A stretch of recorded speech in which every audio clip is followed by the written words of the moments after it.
Que clima é esse? O clima está pesado. E o que podemos fazer para aliviar?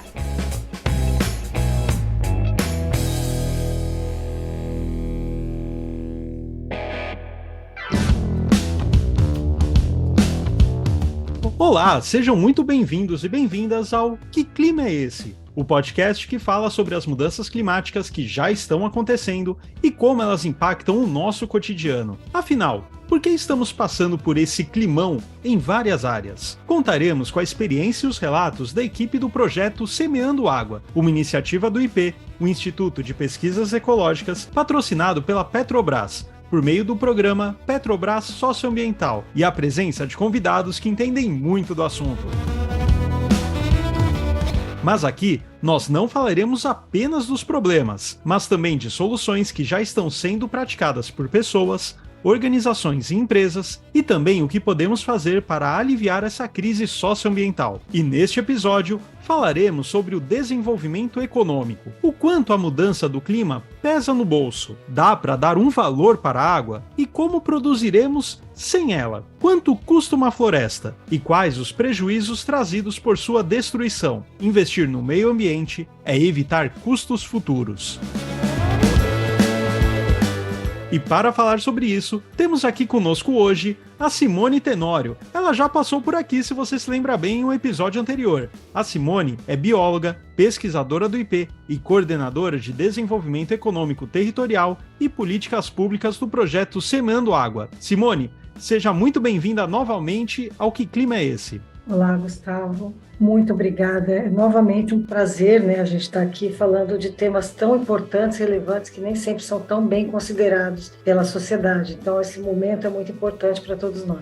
Exato, é um prazer nosso também tê-la de volta aqui no nosso podcast. E agora eu chamo o Valmir Ortega. O Valmir é geógrafo, cofundador da Conexus, o Instituto de Conexões Sustentáveis, e sócio fundador da Belterra. O Valmir, ele já foi secretário do Meio Ambiente do Estado do Pará, diretor de ecossistemas do IBAMA, atuou na implantação de diversas políticas públicas e programas governamentais na área ambiental, além de iniciativas e projetos socioambientais realizados por organizações não governamentais, fundações internacionais e agências de cooperação multilateral. Além disso, o Valmir também realiza ações de fomento e promoção de cadeias produtivas sustentáveis, ou seja, é a pessoa certa para este programa. Valmir, seja muito bem-vindo ao Que Clima é Esse? Olá, Gustavo, olá, ouvintes, é um prazer participar dessa discussão que certamente é o tema mais importante da atualidade e, portanto, exige que todos nós estejamos engajados discutindo e desenvolvendo e mobilizando ações. Então, é um enorme prazer estar aqui. O prazer é todo nosso, Valmir.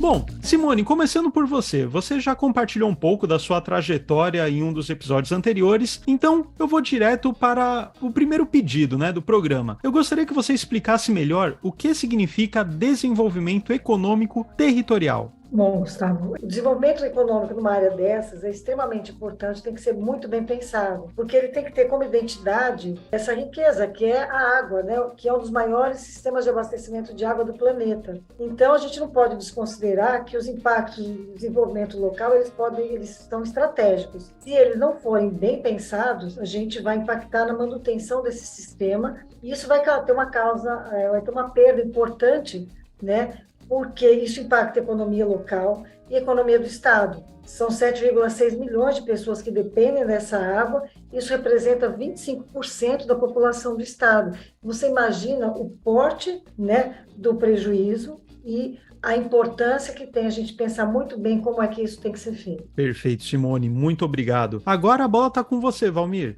Você poderia primeiro compartilhar conosco um pouco da sua experiência e falar sobre o que a Belterra faz? Perfeito, Gustavo. Acho que falando um pouco você já falou da minha biografia, mas eu acho que um aspecto importante da minha experiência e que tem me levado a iniciativas como a Belterra, como a Conexus, é que eu passei praticamente 15 anos da minha vida em órgãos de meio ambiente, começando lá no Mato Grosso do Sul, que é meu estado, mas estive em Brasília, no Ministério do Meio Ambiente, no IBAMA, e depois no Pará. E os órgãos ambientais no Brasil, indevidamente, às vezes são vistos como órgãos que dificultam o desenvolvimento econômico, geram barreiras, as licenças demoram, os processos, às vezes, enfrentam discussões fortes sobre obras, sobre empreendimentos, sobre iniciativas que, em tese, né, são iniciativas importantes para o desenvolvimento econômico, mas o que a gente está aprendendo com a crise climática, o que a gente está aprendendo agora, às duras penas, com a crise de água em muitos territórios, com a crise da biodiversidade, né, com todos esses problemas que a gente vive hoje de impacto sobre a natureza,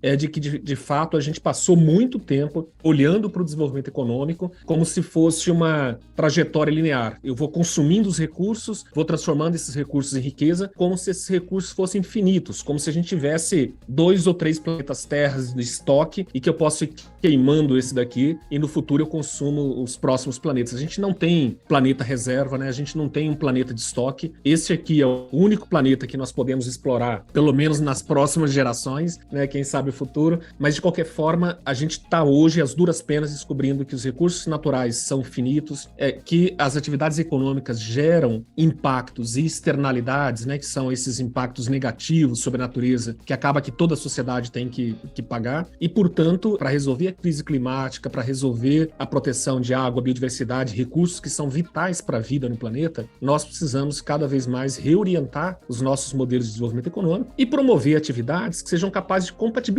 esses dois desafios, ou seja, de manter a vida no planeta e de gerar renda e melhoria de qualidade de vida e riqueza para as pessoas que precisam, que estão no planeta, né? Ou seja, então acho que na Belterra e na Conexus a gente tem feito muito disso. Então, na Belterra especialmente, é uma empresa nova, a gente tem 3 anos de operação e é uma empresa focada em restauração de áreas degradadas, né? O Brasil, segundo os dados do LAPIG, que é o Laboratório de Geoprocessamento da Universidade de Goiás, do Mapbiomas, da Embrapa, nós temos entre 70 a 90 milhões de hectares de pastagens degradadas que estão destruindo rios, que estão assoreando riachos, que estão matando a biodiversidade dos nossos rios e que são áreas que não estão gerando riqueza como deveriam. Portanto, a grande oportunidade que nós temos é de gerar atividades produtivas que sejam amigáveis com a biodiversidade, com o solo, com a água, através da restauração florestal, no nosso caso, em sistemas agroflorestais que geram produtos, que geram alimentos e que melhoram a qualidade de vida dos produtores rurais. Então, compatibilizar desafios como esse, de recuperar área degradada, com geração de renda, com melhoria de qualidade de vida, produção de alimento, eu acho que é desse tipo de modelo de negócio que a gente precisa impulsionar, induzir.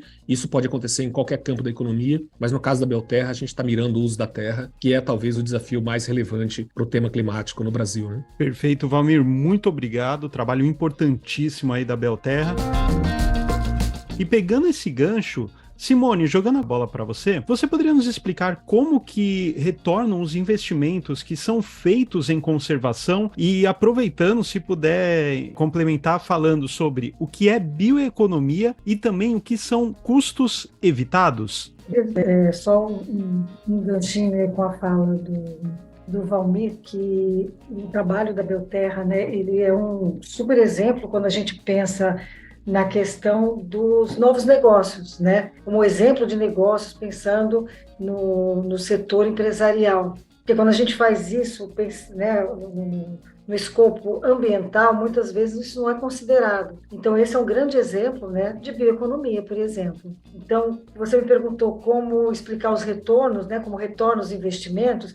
Primeiro, porque a gente precisa ter clareza, inicialmente, que a causa dos problemas ambientais nessa sociedade de mercado, elas são econômicas. E as consequências desses problemas têm várias dimensões e os impactos diretos e indiretos. Então, vamos dar um exemplo. Quando você tem uma área desmatada, como impacto a gente pode citar a perda de biodiversidade da terra, né, no solo, na atmosfera, na floresta, na produção de água, e isso a gente perde o que a gente chama de serviços ecossistêmicos, que são serviços prestados pela natureza. Quando a gente faz um investimento para a recuperação dessas áreas, considera-se, né, o alto custo para isso, e a gente pode pensar que o custo evitado é uma forma de pensar em quanto a gente poderia ter sido economizado se antes do desmatamento fossem consideradas as consequências. Esses estudos são viáveis e pertinentes e possíveis. Então, depois da área impactada, investir na recuperação e na conservação das áreas é a única forma de promover a recuperação dos serviços ecossistêmicos perdidos, né? E esses retornos são diversos. Então, a gente vai ter de volta a produção de água por meio das nascentes, da restauração das nascentes, a volta da polinização, que é um dos serviços ecossistêmicos mais importantes que a gente tem. Então, a gente consegue vai se tentando, né, recuperar o ecossistema perdido. Pensando também, de novo, no contexto do Cantareira, quando a gente faz a restauração florestal e promove a mudança do uso da terra, promovendo essas práticas ambientalmente adequadas na produção da agricultura, por exemplo, isso reflete na produção da água e reduz os riscos de uma nova crise hídrica, como a gente já passou por várias, resgatando, né, na memória ou nos dados das épocas de crise hídrica, por exemplo. A gente pode verificar o quanto houve de impacto econômico nesse período e o quanto teria sido evitado, né, de custos e de impactos econômicos se antes disso a gente tivesse a conservação como uma diretriz para a região. Porque não existe milagre, né? Muitas vezes os governos trazem como solução que a gente vai buscar água em outra bacia. Mas uma hora acaba, né? Porque não tem, como disse o Valmir, os recursos são finitos, então não tem como você ir fazendo essas transposições de uma bacia para outra, uma hora vai acabar. Como é que a gente faz? Então a gente precisa manter o que tem no local. E sobre a bioeconomia, só simplificando, a gente pode dizer que é um campo do conhecimento que ele vai se preocupar com a produção de uma economia pautada na utilização dos recursos de bases naturais, biológicas, recicláveis e renováveis. Então o Brasil é um país mega diverso, né? A gente tem uma quantidade, são 20% das espécies do planeta, e a gente tem um potencial de produção, de desenvolvimento de remédios, suplementos alimentares, biocombustíveis, cosméticos, enfim, uma variedade imensa de produtos que podem advir do que a gente chama da bioeconomia, e que a gente precisa, para isso, fomentar estudos e pesquisas e o desenvolvimento disso, sem tirar da nossa visão que, desde que o mundo é mundo, né, as comunidades tradicionais, os povos originários, já utilizavam o que a gente chama agora de bioeconomia. Eles já faziam isso antes de virar modinha. Então, a gente também tem que ter atenção nesse contexto do desenvolvimento de bioeconomia, que as pessoas que sempre viveram de acesso aos recursos naturais não percam essa possibilidade, não percam o seu ganha-pão. Perfeito, Simone. Acho que você lembrou muito bem a questão de crise hídrica, né? Acho que muitas pessoas, principalmente da região sudeste do Brasil, sentiram isso na pele um tempo atrás e sabem o quanto isso é prejudicial para a economia também, né? O pessoal fica com essa ideia de que, às vezes, olhar para o lado ecológico é quase um freio, né, no desenvolvimento e muito longe disso, né? Bom, agora, Valmir, você poderia nos contar um pouco sobre a relação entre o uso da terra e as mudanças climáticas e também aproveitar e falar por que a agricultura desempenha um papel importantíssimo dentro desse cenário? Então, Gustavo, eu acho que no caso do Brasil, em particular, mais do que a maioria dos países do planeta, o tema do uso da terra ele é central para a gente discutir a questão das emissões de gases de efeito estufa que impactam as mudanças climáticas e de qual papel o Brasil pode cumprir do ponto de vista do seu esforço de redução de emissões. Então, no caso do Brasil, a maior parte das nossas emissões estão relacionadas ao uso da terra. E a maior parte desse componente de uso da terra tem a ver com o desmatamento, especialmente o desmatamento da Amazônia e do Cerrado, que são os nossos maiores biomas e que têm sofrido um ataque de desmatamento ilegal nas últimas décadas absolutamente forte. Então, combater desmatamento no Brasil, reduzir e eliminar o desmatamento é fundamental no curtíssimo prazo, porque isso tem a ver com o volume gigante das nossas emissões. Então, se o Brasil quer ter uma contribuição, precisa dar uma contribuição relevante para evitar ou mitigar os danos das mudanças climáticas no planeta, é no uso da terra que nós temos que prioritariamente investir. Claro, tem outros temas de descarbonização do transporte, de descarbonização da construção civil, da energia e tal, mas o uso da terra para o Brasil é vital. E por quê? Porque nós temos uma extensão territorial gigante, o Brasil é um país gigantesco, é um país continente, nós temos uma imensa área do Brasil ocupada por atividades produtivas de agropecuária, agricultura e pecuária, de forma não sustentável ou não com as melhores práticas. Então, no caso da pecuária, por exemplo, que ocupa 1/4 do Brasil praticamente, nós temos quase 200 milhões de hectares de pecuária no Brasil, nós temos uma média inferior a uma cabeça de boi por hectare, né? E isso significa pastagens degradadas que estão emitindo carbono para a atmosfera, baixa taxa de ocupação desse pasto, assoreamento e todos os problemas problemas ambientais associados à pastagem degradada. Então, se nós pudéssemos intensificar essa pecuária, melhorar essa pecuária, trabalhar com sistemas silvopastoris, plantar árvores nos pastos, nós poderíamos ocupar muito menos área e poderíamos ter uma pecuária sustentável. Então, sustentabilidade e pecuária, por exemplo, não são temas incompatíveis. O problema é a forma como a gente faz no Brasil, que em muitos casos são modelos insustentáveis. Tem muito produtor fazendo bem feito, mas tem muitos casos de produção insustentável. No caso da Amazônia, do Cerrado e da Caatinga dos outros biomas, é fundamental a gente eliminar o desmatamento e promover a recuperação das áreas que foram ilegalmente desmatadas. Então, esse, por exemplo, é o campo de atuação da Belterra. Como que a gente recupera e planta agrofloresta e floresta em áreas que foram desmatadas ilegalmente, que deveriam estar sendo recuperadas. E aí, quando a gente faz isso, a gente está sequestrando carbono, a gente está estocando gases de efeito estufa nessas árvores novas sendo plantadas e, portanto, isso tem um impacto imediato, né, na redução dos impactos climáticos que a gente está vivendo. Então, clima e uso da terra, no Brasil em particular, tem tudo a ver. E a grande vantagem, Gustavo, é que a gente pode fazer isso, ou seja, mitigar os efeitos da mudança climática,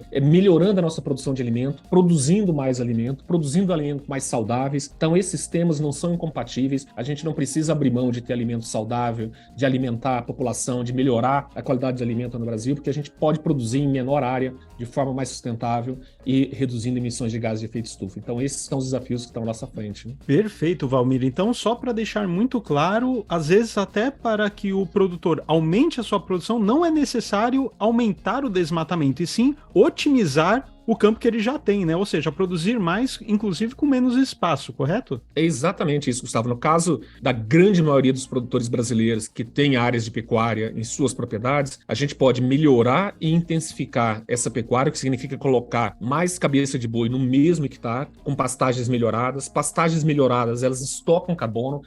Pastagem tem uma capacidade imensa de estocar carbono no solo, as raízes são profundas, espécies como braquiária chegam a descer metros de raízes para dentro do solo. Tudo isso é carbono sendo estocado em matéria orgânica. Portanto, nós podemos produzir mais alimento no mesmo hectare e de forma mais sustentável, né? Então, esse é o desafio. A gente não precisa abrir mão de produção de alimento ou de produção de qualquer um dos produtos que a gente desenvolve na agricultura brasileira. A gente só precisa fazer isso de forma mais sustentável. E nós temos todos os caminhos para isso. Não é nenhuma tecnologia disruptiva. A Embrapa já divulga manuais de boas práticas há décadas para a pecuária, para a agricultura. Portanto, o que nós vamos fazer é acelerar a capacitação e o engajamento dos agricultores e, claro, as condições de assistência técnica, crédito e tal, para que os agricultores possam, de fato, adotar essas boas práticas e melhorar a agricultura brasileira ainda mais, né? Perfeito, Valmir. E ainda mais quando você falou um dado que eu achei impressionante, né? 1/4 do Brasil é voltado para a pecuária, ou seja, estamos falando de um valor extremamente significativo e aplicando esse tipo de otimização que você falou, imagina a diferença que vai fazer para o Brasil e para o mundo, né? Achei perfeita a sua explicação. Bom, pessoal, vocês que estão nos ouvindo já conseguiram ver que os temas têm uma forte conexão entre si, né? Mas eles ainda são colocados como conflitantes muitas vezes. Então, por conta disso, eu vou partir agora para o nosso quadro Torta de Climão. Aquela pergunta chata, incômoda, mas que precisa ser feita. E a torta de climão de hoje é mesmo preciso destruir para lucrar? Porque ainda existe uma ideia de oposição entre a conservação do meio ambiente e desenvolvimento econômico. Dinheiro não dá em árvore, mas árvore dá dinheiro? Simone, começando por você. Hoje em dia a gente já tem consciência, né, conhecimento das consequências da destruição, da má utilização dos recursos naturais, e a gente sabe que o custo é alto. Então, é preciso perceber, utilizar essas experiências passadas, infelizmente as atuais, que demonstram que destruir é prejuízo, que é perfeitamente possível utilizar os recursos naturais de maneira adequada. Como o exemplo que o Valmir trouxe, que é o que a gente preconiza também, né? Além de restaurar os ecossistemas que foram perdidos, para que a gente possa dar chance às próximas gerações, que eles ainda possam ter uma qualidade de vida e acesso ao que a Terra nos oferece, a gente precisa trazer esse tema como uma questão de sobrevivência de extrema importância para a sociedade. Existe uma camada da população que ainda se deixa influenciar por esse discurso que o meio ambiente é um entrave para o desenvolvimento, e essa fala é muito de oportunismo e de oportunistas, que só pensam no lucro pessoal e para os seus pares em curto prazo. Então, pensar e agir dessa forma só denota uma ignorância sobre o tema e ganância, e as duas coisas juntas, né? Então, é perfeitamente possível a gente ter mais valor na floresta em pé do que na destruição. Isso acarreta uma série de consequências futuras. Então, a gente tem realmente como conciliar, tem todos os dados e informações para isso, tecnologias e inovação, né, instituições de pesquisa extremamente eficazes e eficientes que trazem esse caminho dessa nova forma da economia. Então, a gente não pode, de jeito nenhum, manter essa imagem, né, de que a gente precisa destruir para poder promover o desenvolvimento econômico. Mas aí a gente tem que ter uma série de influências, né, para que quando sejam tomadas as decisões, a gente consiga realmente implementar. Perfeito, Simone. Valmir, você quer complementar alguma coisa na resposta da Simone? Quero, Gustavo. Eu estou bastante otimista, assim, claro que é um otimismo realista, digamos assim. A gente sabe que essas mudanças não são mudanças rápidas e automáticas, mas eu sinto que a gente está vivendo no mundo e no Brasil um processo extremamente importante de engajamento de empresas, da sociedade. Eu acho que a pandemia provocou um choque de realidade nas pessoas, de que a gente tem uma condição frágil de vida no planeta e que nós precisamos cuidar do planeta, precisamos cuidar das pessoas e precisamos cuidar de como a gente se organiza para viver em comunidade, em sociedade. E eu tenho a esperança de que a gente está caminhando para um rumo, isso ainda não está dado como garantido, mas é o rumo que está indicando, que daqui para frente só será possível lucrar com conservação do meio ambiente, com proteção dos nossos recursos naturais. E por que eu falo isso? Porque o tema chamado ESG, que é uma sigla que virou moda no setor econômico e que significa aquele conjunto de compromissos e obrigações que uma empresa ou qualquer negócio deveria ter para se relacionar com o meio ambiente, com aspectos sociais e com aspectos de governança, de como engaja fornecedores, funcionários, etc. Então, esse tema de ESG, que é esse conjunto de compromissos que toda empresa deveria ter, isso cresceu fortemente nos últimos anos e a pandemia deu um impulso forte nisso. E, claro, tem muito de greenwashing, né, que são declarações falsas de compromisso e tal, isso continua acontecendo e tal, mas o que a gente vê é cada vez mais empresas de grande porte, de médio porte, de pequeno porte, assumindo compromissos legítimos de alinhar os seus negócios à conservação natural, ao melhor impacto social possível,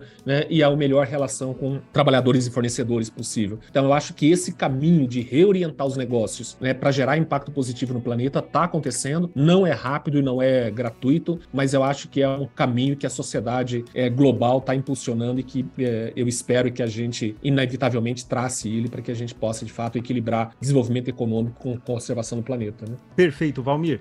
Bom, agora uma pergunta para os dois. Eu vou querer que vocês sejam bem objetivos nessa resposta. Como é possível mudar essa narrativa falaciosa, alterando a tendência para práticas mais sustentáveis, né? Mostrando que, de fato, esse tipo de conservação, esse tipo de bioeconomia é possível junto com um alto desenvolvimento e um alto lucro. Vocês poderiam responder de forma muito breve como é possível mudar a narrativa? Bom, para ser muito objetivo, acho que através do exemplo, né? Implementando as práticas, fazendo a mensuração desses benefícios diretos e indiretos, inclusive econômicos. Isso é uma forma de influenciar em políticas públicas e aí a gente consegue ganhar escala na aplicação dessas boas práticas. É uma forma de conscientização também. Perfeito. Valmir? Não, concordo com a Simone, eu acho que potencializando bons exemplos é um caminho e educando e engajando as pessoas. Eu acho que uma cidadania ativa é o que é capaz de mudar o comportamento de empresas e é o que é capaz de impulsionar políticas públicas adequadas. Então, mobilizar uma cidadania ativa e orientada para uma vida sustentável no planeta, eu acho que é um caminho fundamental. Perfeito. Muito obrigado pelas respostas.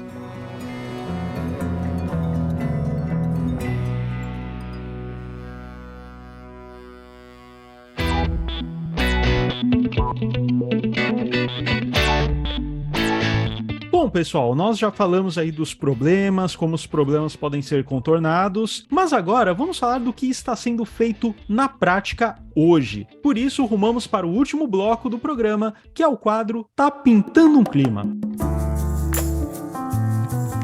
onde falaremos de propostas e ações para deixar o clima mais leve e mais envolvente.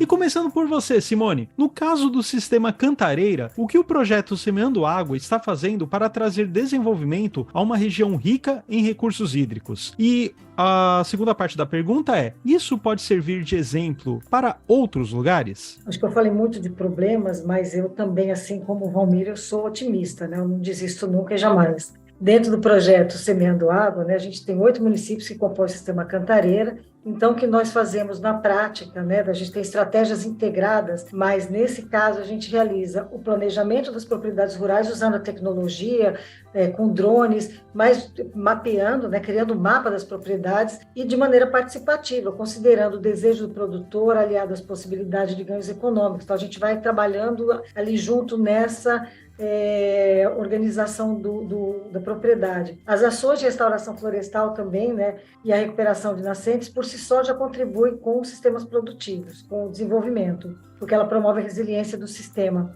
E a implementação de sistemas produtivos como forma de gerar renda para os produtores é super importante, é o que eu estava falando do exemplo. Então, eles podem ganhar isso com a melhoria da agricultura, do seu produto, desenvolvimento de novos produtos, com o turismo rural, o ecoturismo, e a venda desses produtos é uma forma de manter as pessoas nas suas propriedades, valorizando, né, nesse caso, os produtos do bioma Mata Atlântica, e isso pode ser feito para outros biomas também. A gente também atua fazendo o trabalho de gestão financeira e da propriedade, porque muitas vezes as pessoas não sabem, né? Então, a gente está organizando esses grupos em associações, essas associações vão depois interagir, né, em sistemas de polos. A gente promove a integração desses produtores da região para a adoção dessas boas práticas da agricultura, são os grupos dos semeadores de água, e assim eles podem produzir juntos, pequenas propriedades, produzindo pequenas quantidades, eles juntos formam uma grande escala. Então, e com isso a gente traz a inovação dos produtos, a gente pensa no futuro criar um selo de localização geográfica ligando os atributos dessa produção com a produção da água e restauração de serviços ecossistêmicos como valor do produto. E com isso a gente valoriza também os produtores rurais, né? Eles são os protagonistas da conservação e podem ser os guardiões do que a gente precisa para proteger as florestas, a biodiversidade e a água nesse momento de emergência climática.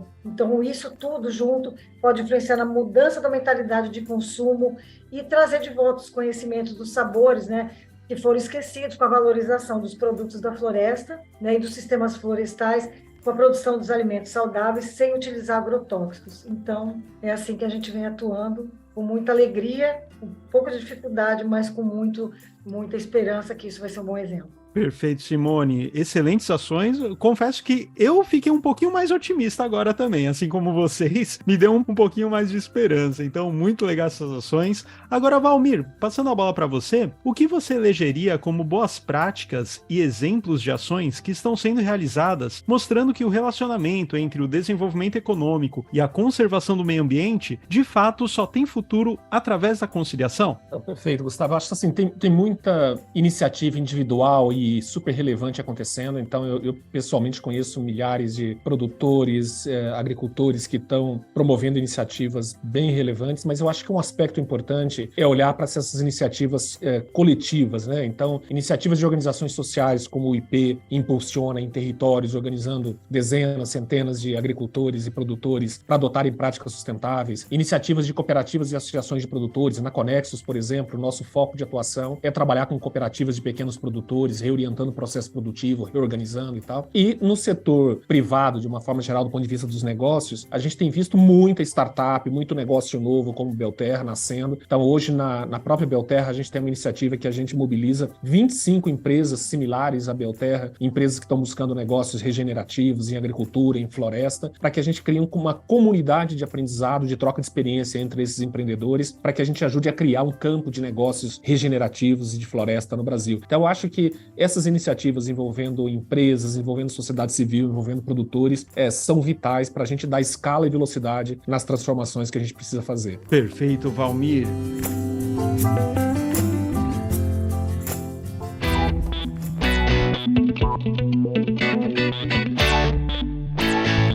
Pessoal, o nosso tempo infelizmente está acabando, mas antes de dar o tchau, eu gostaria que vocês fizessem novamente talvez um pequeno tweet ou falar uma frase, um recadinho final para aqueles que estão nos ouvindo. Simone, é com você. Bom, eu acho que a gente jamais podemos esquecer que nós também somos biodiversidade, que nós precisamos da natureza e que a gente pode conciliar o nosso desenvolvimento econômico, a nossa vida com a natureza. Então, a gente jamais esqueça disso. Perfeito. Valmir, sua palavra final? Eu vou pegar emprestada uma frase que a Simone já falou hoje, que a gente precisa de bons exemplos. E eu acho que o que a gente pode fazer de mais importante agora é acelerar exponencialmente a multiplicação de bons exemplos para que a gente possa, de fato, promover a transformação que a gente precisa, né? Perfeito. Simone e Valmir, muito obrigado pela participação no episódio de hoje do Que Clima é Esse? E é justamente neste clima final de reflexão e regeneração que nós nos despedimos por aqui. Esse foi o podcast Que Clima é Esse? Uma produção do projeto Semeando Água, uma iniciativa do IP, o Instituto de Pesquisas Ecológicas, patrocinado pela Petrobras, por meio do programa Petrobras Socioambiental. Muito obrigado por nos ouvir até aqui e até o próximo programa.